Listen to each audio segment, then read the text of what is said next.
विद्यार्थियों, 9वीं कक्षा के हिंदी क्लास में तुम लोगों का स्वागत है। हम आलोचना कर रहे थे तुम लोगों के आलोक भाग 1 के अंतर्गत एक पाठ के बारे में या कहानी के बारे में जिसका नाम है परीक्षा और प्रेमचंद जी का है ये रचना। और पहले पाठ्यांश में हमको मिला था कि देवगढ़ के दीवान अब बूढ़ा हो चुका है, जो सरदार सुजान सिंह जी है, और राज का संभालने की शक्ति उनमें नहीं रही। इसलिए महाराज से उन्होंने विनय की कि उसके काम से उसे अब्याहति चाहिए या अवसर चाहिए। और इसी के लिए नए देवगढ़ में घोषित किया गया कि नए दीवान की आवश्यकता है और नए नए उम्मीदवार वहां आए विभिन्न राज्यों से। सभी ने अपने आप को एक अच्छे ढंग में दिखाने का प्रयास किया कि उम्मीदवार के रूप में सही उतरे या खरा उतरे। और आगे की कहानी में क्या होने वाला है आओ देखें। तो जिस उम्मीदवार की दायित्व या दीवान पद के लिए जिसको चुना जाएगा उसका दायित्व हर किस पर था? सरदार सुजान सिंह पर था। और वह बूढ़ा जोहरी आड़ में बैठा हुआ देख रहा था कि इन बगुलों में हंस कहाँ छिपा हुआ है। यहाँ बगुले की तरफ इशारा करके कहा गया है जो उम्मीदवार आए हुए हैं और जो हंस जो सच्चे उम्मीदवार के रूप में खरे उतरेंगे उसी को कहा गया है। और जो बुरा जोहरी सुजान सिंह को कहा गया है। तो एक दिन नए फैशन वालों के मन में क्या सोचा कि एक हॉकी का खेल खेला जाए। तो तय हुआ और हॉकी का कोर्ट भी बना और खेल भी शुरू हो गया। तो बल किसी दफ्तर के अप्रेंटिस की तरफ ठोकरे खाने लगे इधर उधर। तो देवगढ़ में ये एक बहुत ही नया खेल था इसलिए सब देखने आए। और ऐसे गेम ऐसा चलता जा रहा था कि आगे बढ़ती जा रही थी कि जैसे लहर की तरह, और बढ़ती हुई लहर को इस तरह रोक लेते थे दूसरे खिलाड़ी जो लोहे की दीवार की तरह। तो কি হৈছে যেতিয়া উম্মীদবাৰসকল আহিল তেতিয়া সৰ্দাৰ সুজান সিঙে তেওঁলোকৰ মাজত কোনটো সংখ এই বগলীবিলাকৰ মাজত কোনটো সংখ তাক চিনাক্ত কৰিবলৈ তেওঁ চাই আছিল, সেইবিলাক পৰ্যবেক্ষণ কৰি আছিল। আৰু ঠিক সেইখিনি সময়তে যেতিয়া নিদানৰ মাহটো চলি আছিল বা সমাধানৰ মাহটো চলি আছিল তেতিয়াই কি হ'ল তেওঁলোকৰ মনত এটা ভাৱ হ'ল যে হকী এখন খেল খেলিব লাগে। হকীৰ যিবিলাক মজা খিলাড়ী মানে তেওঁলোকে যিসকল পাকৈত খিলাড়ীবিলাকৰ মনলৈ এই ধাৰণাটো আহিল আৰু তেওঁলোকে কি কৰিলে এখন হকীৰ খেলৰ আয়োজন কৰিলে। আৰু যিহেতু দেৱগড়ত নতুন এটা খেল আছিল সকলোৱে চাবলৈ আহিল আৰু দেখিলে যে দুইটা পক্ষই, এটা পক্ষই যদি লহৰৰ দৰে বলটো আগলৈ লৈ গৈছে, এটাই কিহৰ দৰে ঢৌৰ দৰে লৈ গৈছে আৰু এটাই যেন লোহাৰৰ বেৰৰ দৰেহে ৰখাই থৈছে। এনেকুৱা ধৰণৰ খেলখন চলি আছে। संध्या तक यही धूमधाम रही। लोग पसीने से तर हो गए। हाँफते हाँफते खिलाड़ियों का दम निकल गया। तो लेकिन हार जीत का कोई निर्णय ना हो सका। तो अंधेरा हो गया। जब खिलाड़ी आराम कर रहे थे तभी वहाँ सामने ही एक नाला था जहाँ होकर ही आना पड़ता है मैदान की तरफ। तो उस नाले में एक किसान फंस गया। तो उस किसान ने इधर उधर देखा कि किसान इतना ज़्यादा थी कि गाड़ी ऊपर न सर सकती थी। और सहारे के लिए उसने इधर उधर देखा, कोई नज़र भी नहीं आता था। और उसने बैल को ललकारा और पहियों को धकेलने की कोशिश भी की, लेकिन गाड़ी ऊपर नहीं आई। तो কি হ'ল সেইখিনি সময়ত যেতিয়া সন্ধ্যাৰ সময় আছিলে খেলো সমাপ্ত হৈছে আৰু খেলাড়ীবিলাকেও জিৰণি লৈ আছে। সেইখিনি সময়তে খেলুৱৈবিলাকে জিৰণি লৈছে আৰু সেইখিনি সময়তে যি কাষতে থকা নলাটোত কি হ'ল বা সেইফালেদি যিফালেদি তেওঁলোক খেলিবলৈ আহিছে খেলপথাৰলৈ আহিবলৈ সেই নলাটো পাৰ হ'ব লাগে। নলাটোতে কি হৈছিল এখন গৰু গাড়ী লাগি ধৰিছিল এজন খেতিয়কৰ শস্যৰে ভৰা। আৰু গাড়ী में इतनी बोझ थी, গাড়ীখনত ইমানেই বোজা আছিল যে কি হৈছে बोझ थी কি হৈছে গাড়ী खिसक कर नीचे पहुंच जाती। মানে ইমানেই বোজা আছিল গাড়ীখনত, মানে খেতিয়কজনে ওপৰলৈ তুলিব নোৱাৰিছিল। इधर उधर कोई सहायक भी नजर नहीं आता था। गाड़ी को अकेले छोड़कर वहाँ कहीं जा भी नहीं सकता था।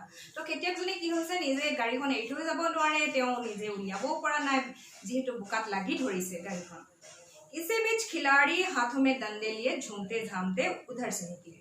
तो किसान ने उनकी तरफ सहमी हुई दृष्टि से देखा, परंतु मदद मांगने की साहस उसमें न थी और खिलाड़ियों ने भी उसकी तरफ देखा, लेकिन किसी में भी सहानुभूति नामक कोई चीज भी नहीं थी।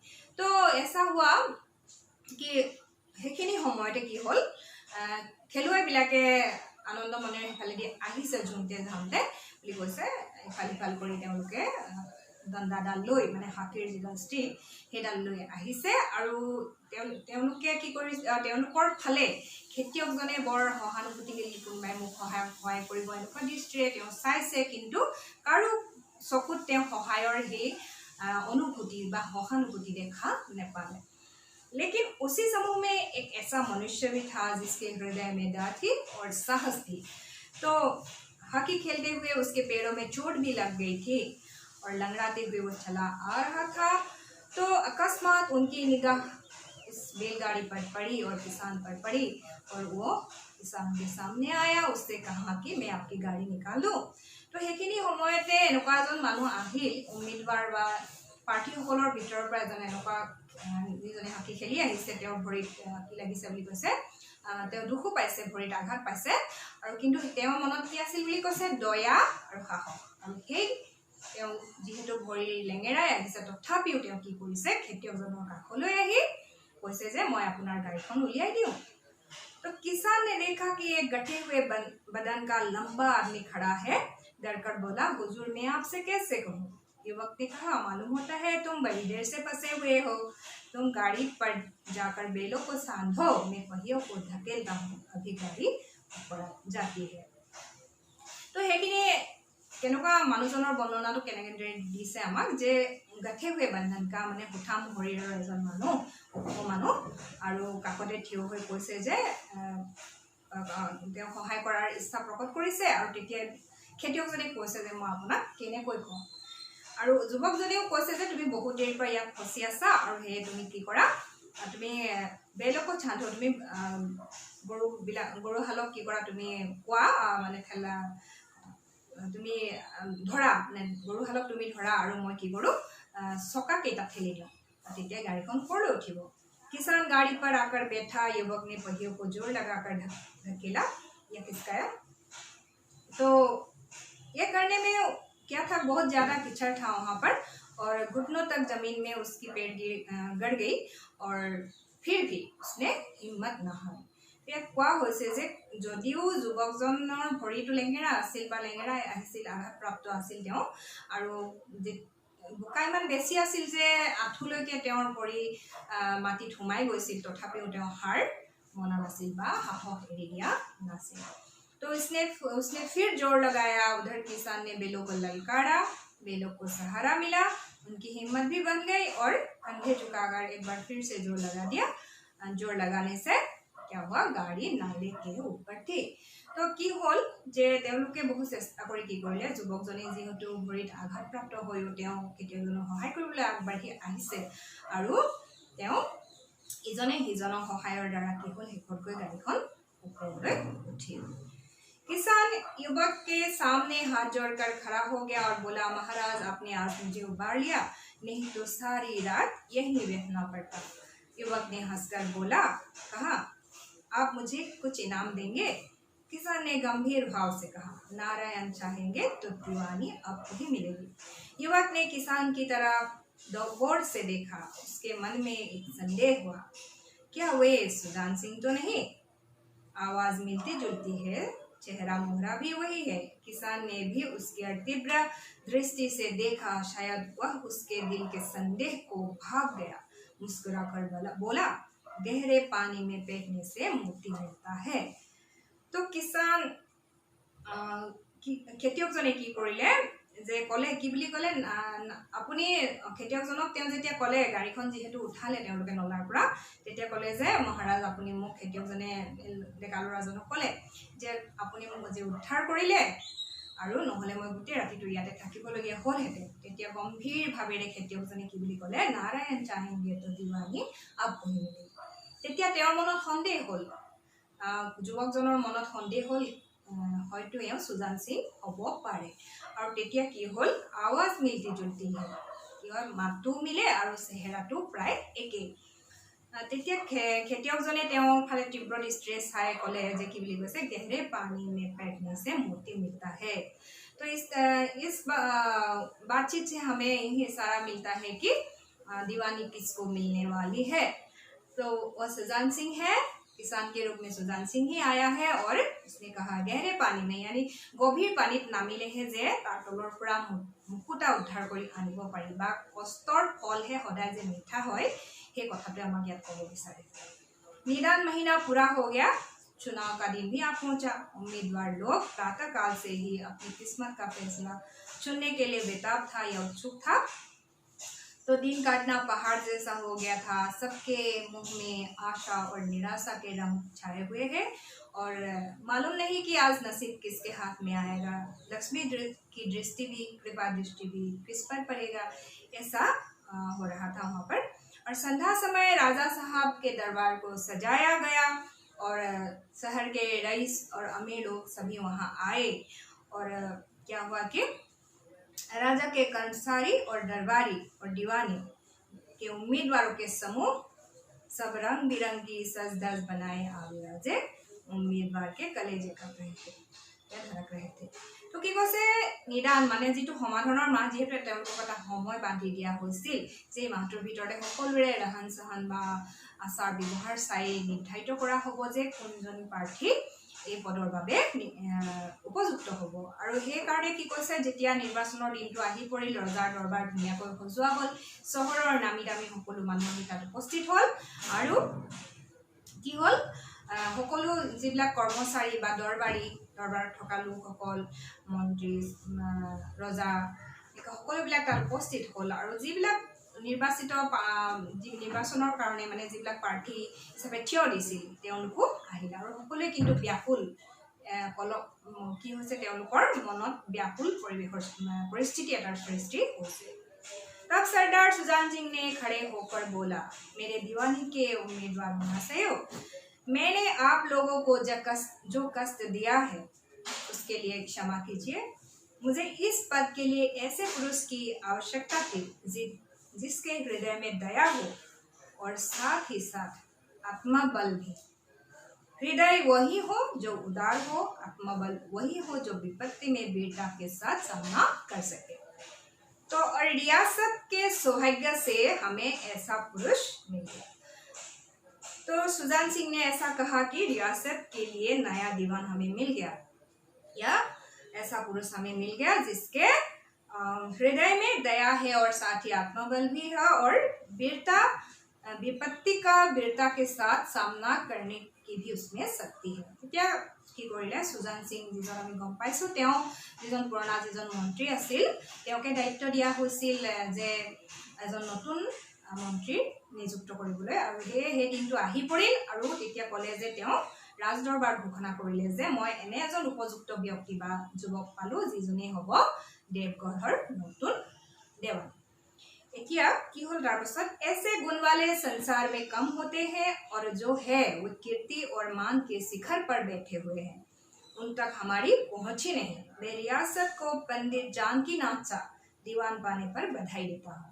तो उन्होंने राजा साहब और दरबार के सामने यह जाहिर किया कि नया दीवान के रूप में पंडित जानकी नाथ को नियुक्त किया जाए। तो नतुन जिजन देवान हब तेও हब पंडित जानकी नाथ, মানে দেৱান ৰূপত বা দিৱান ৰূপত তেওঁকে নিযুক্ত কৰা হ'ব।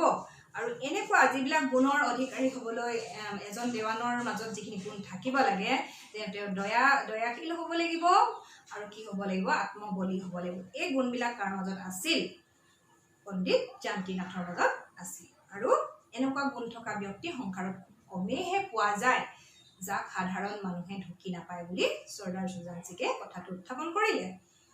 रियासत के कर्मचारी और रईसों ने पंडित जानकी नाथ की तरफ देखा और उम्मीदवारों के दल की आंखें उधर नहीं मगर उन आंखों में सत्कार था, उधर उठी मगर उन आंखों में सत्कार था और इन आंखों में ईर्ष्या। तो रियासत के जो कर्मचारी और जो रईस अमीर लोग वहाँ आए थे, उन्होंने जानकी नाथ की तरफ ऐसे देखा, सम्मान की भाव से देखा, सम्मान की भाव से। और लेकिन जो उम्मीदवार आए थे, जो पंडित जानकी नाथ के सहयोगी थे, उन लोगों ने उसकी तरफ कैसे देखा, ईर्षा की दृष्टि से देखा। केनेকুৱা दृष्टिৰে চালে তেওঁলোকে, তেওঁলোকৰ ঈৰ্ষাৰ যিটো ভাৱ তেওঁলোকৰ মুখত ফুটি উঠিছে। আনহাতে যিসকল ৰাজসভাৰ কৰ্মচাৰী আৰু চহৰৰ যি নামী দামী লোকসকল তালৈ আহিছিল, সেইসকলে তেওঁৰ ফালে মানে পণ্ডিত জানকী নাথৰ ফালে, যিজন নতুন দেৱান হিচাপে নিযুক্ত হ'ব, তেওঁৰ ফালে সন্মানৰ দৃষ্টিৰে চালে। सरदार साहब ने फिर फरमाया, आप लोगों को यह स्वीकार करने में कोई आपत्ति न होगी कि जो पुरुष स्वयं जख्मी होने पर भी एक गरीब किसान की भरी हुई गाड़ी को दलदल से निकालकर नाले के ऊपर चढ़ाए, उसके हृदय में साहस, आत्मबल और उदारता का निवास है। तो सरदार सुजान सिंह ने फिर फरमाया, क्या फरमाया कि जिसके दिल में दया हो, जो साहसी हो और क्या है उसके मन में उदारता हो, ऐसे हृदय के प्रति, जो हृदय वाला हो, ऐसा हृदय वाला जब इस रियासत के दीवान बनेंगे तो आप लोगों को कोई आपत्ति नहीं होगी। तो ऐसा आदमी गरीबों को कभी न सताएगा, उसका संकल्प दृढ़ है, जो उसके चित्त को स्थिर रखेगा, वो चाहे धोखा खा जाए परंतु दया और धर्म के मार्ग से कभी ना हटेगा। तो जानकीনাথে কি কৰিছিল যে যিজন খেতিয়কক তেওঁ সহায় কৰিছিল, তেওঁ এজন দুখীয়া সহায় কৰিছিল যিহেতু, আৰু তেওঁ ৰজাঘৰীয়া প্ৰাৰ্থী হৈও তেওঁ কিন্তু লেঙেৰা ভৰিৰ হৈতেও সেই খেতিয়কজনক নলাৰ পৰা গাড়ীখন উঠোৱাত সহায় কৰিছিল।